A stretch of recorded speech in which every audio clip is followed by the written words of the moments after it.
كل نفس مني صار يشرفني، كل نفس مني صار يشرفني، من صدر تعالى يمدح طه والا. کر دیتا ہے. یہی احساس ہی ہے، یہی رحم ہی ہے جس کی وجہ سے ہم اپنے اوپر رحم کرتے ہیں، یا یہی رحم ہی ہے جس کی وجہ سے ہم کسی غریب کی مدد کرتے ہیں، یہی رحم ہی ہے جس کی وجہ سے ہم کسی فقیر کی مدد کرتے ہیں، یہی رحم ہی ہے جس کی وجہ سے ہم کسی مظلوم کی مدد کے ساتھ ہونے کا اپنا دعویٰ جو ہے وہ ثابت کرتے ہیں.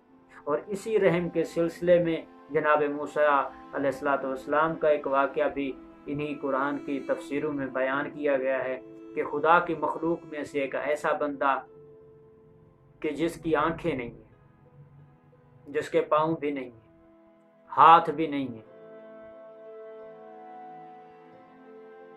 تعجب ہے کہ آنکھیں بھی نہیں، پاؤں بھی نہیں، ہاتھ بھی نہیں، جنگل میں تنہا تنہا ہے اور سجدے میں سر رکھا ہوا ہے اور کہہ رہا ہے سبحان ربی الاعلی و بحمدہ، میرا اللہ تیری ذات ہے، تو ہی ہے جو لائق سجدہ ہے، لائق عبادت ہے، لائق حمد و ثنا ہے. جناب موسیٰ کا جیسے ہی گزر ہوا تعجب میں آ گئے جناب موسیٰ اور اس بندے کے قریب گئے. کہتے ہیں عبد خدا کیا کر رہا ہے؟ کہتا ہے اس اللہ کی عبادت کر رہا ہوں جس نے تجھے اور مجھے پیدا کیا. کہا تمہارے پاؤں نہیں ہیں؟ کہا پھر بھی عبادت تو کرنی ہے. کہا تمہارے ہاتھ نہیں ہیں؟ کہا عبادت کروں گا. کہا آنکھیں نہیں ہیں، کچھ دیکھ نہیں سکتے؟ کہا اللہ کی عبادت کروں گا. جناب موسیٰ چلنے لگے. ملاقات خدا تھی، خدا سے گفتگو کرنے جا رہے تھے، ملاقات کرنے جا رہے تھے.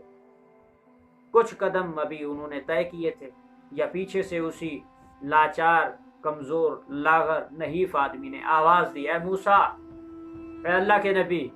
جناب موسیٰ نے کہا جی بندہ خدا. اے موسیٰ جب اپنے رب کے پاس جاؤ تو اپنے اللہ سے سوال کرنا کہ میرا مقام کیا ہے، میرا مقام جنت ہے یا میرا مقام جہنم ہے. جناب موسیٰ حیران ہو گئے.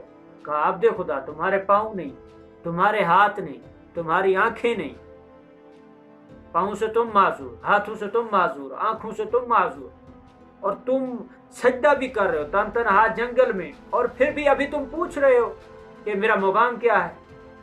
کہا تم اپنے رب سے پوچھنا، جو تمہارا رب جواب دے وہی آ کے مجھے بتانا کہ میرا مقام کیا ہے. جناب موسیٰ بڑے ہی تجسس میں پہنچے خدا کی بارگاہ میں. گفتگو کرنے کے بعد پہلا سوال یہی کیا اے اللہ تیری مخلوق میں سے ایک بندہ جنگل میں تنہا تنہا، پاؤں نہیں ہیں، ہاتھ نہیں ہیں، آنکھیں نہیں ہیں، سجدے میں گر کر کہہ رہا ہے سبحان ربی الاعلی و بحمدہ. اللہ وہ سوال کر رہا تھا کہ خالق سے پوچھنا میرا مقام کیا ہے. اے اللہ بتا اس کا مقام کیا ہے. اللہ نے کہا اسے جا کے کہنا تیرا مقام جہنم. موسیٰ نبی علیہ السلام ویسے بھی کھڑے ہو جاتے کہ یا اللہ عجیب بات ہے، تعجب کی بات ہے.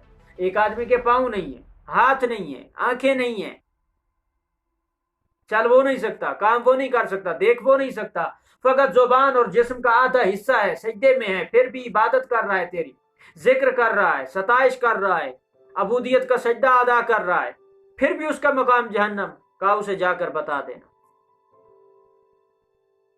اب موسیٰ نبی آئے، کہا کہ اس بندے کو بتاؤں وہ کیا کہتا ہے، اس سے پوچھوں کیا وجہ ہے.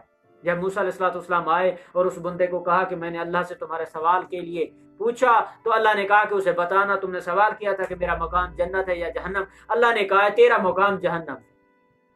اب اس ضعیف نے کہا کہ اے موسیٰ جب دوبارہ اپنے خالق کی بارگاہ میں جانا تو اللہ کو کہنا اس جنت کو اتنا وسیع کر دے کہ صرف میرا جسم آ جائے، تیری مخلوق بچ جائے. حضرت موسیٰ حیران ہو گئے. کہا تو اتنا عبادت گزار، میں نے اللہ سے سوال کیا کہ مقام جنت ہے یا جہنم، اللہ کہتا ہے مقام جہنم. میں نے آ کر تجھے بتایا کہ تیرا مقام جہنم ہے تو کہتا ہے جہنم کو اتنا وسیع کر دے میرا جسم آ جائے، تیری مخلوق بچ جائے. حیران ہو گیا. موسیٰ واپس نہیں گئے، خدا کی بارگاہ میں پھر واپس چلے گئے. کہے اللہ وہ تیرا بندہ جس کو میں نے بتایا تو نے کہا تھا کہ اس کا مقام جہنم ہے، میں نے اسے کہا کہ اللہ کہہ رہا ہے تیرا مقام جہنم ہے، پھر اس نے کہا کہ اس جہنم کو اتنا وسیع کر دے کہ میرا جسم اس کے اندر داخل ہو جائے اور باقی تیری مخلوق بچ جائے۔ تو اللہ نے کہا ہے موسیٰ جا کر اس نے ہی بندے کو کہہ دے تیرا مقام جنت ہے۔ اب موسیٰ علیہ السلام تعجب میں، تجسس میں حیران ہو گئے، اے اللہ کیا چل رہا ہے، یہ کیا ماجرا ہے؟ عبادت گزار ہے، میں آ کے پوچھتا ہوں مقام کیا ہے، اے اللہ تو کہتا ہے مقام جہنم ہے۔ اس کو جا کے بتاتا ہوں تیرا مقام جہنم ہے، وہ کہتا ہے جہنم کو وسیع کر دے، تیری مخلوق بچ جائے، اکیلا میں آ جاؤں۔ میں آ کر وہی کہتا ہوں اے بندہ تیرا اے اللہ تیرا بندہ کہہ رہا ہے کہ جہنم کو اتنا وسیع کر دے کہ اکیلا میں آ جاؤں، تیری مخلوق بچ جائے، میرا اللہ تو کہتا ہے کہ اس کا مقام جنت ہے، یہ ماجرا کیا ہے بلا کے؟ پھر اللہ نے کہا موسیٰ اس بندے سے جا کر پوچھ، وہ تجھے بتائے گا کہ کیا ماجرا ہے۔ جناب موسیٰ جلدی سے حیرانی سے واپس آئے اور اس بندے کو کہا کہ اے عبد خدا جب تو نے کہا تھا کہ جہنم کو وسیع کر دے، اے اللہ فقط میرا جسم آ جائے اور تیری مخلوق بچ جائے، تو اللہ نے کہا اس بندے کو جا کر کہے کہ تیرا مقام جنت ہے۔ اے شخص مجھے بتا تو صحیح یہ ماجرا کیا ہے۔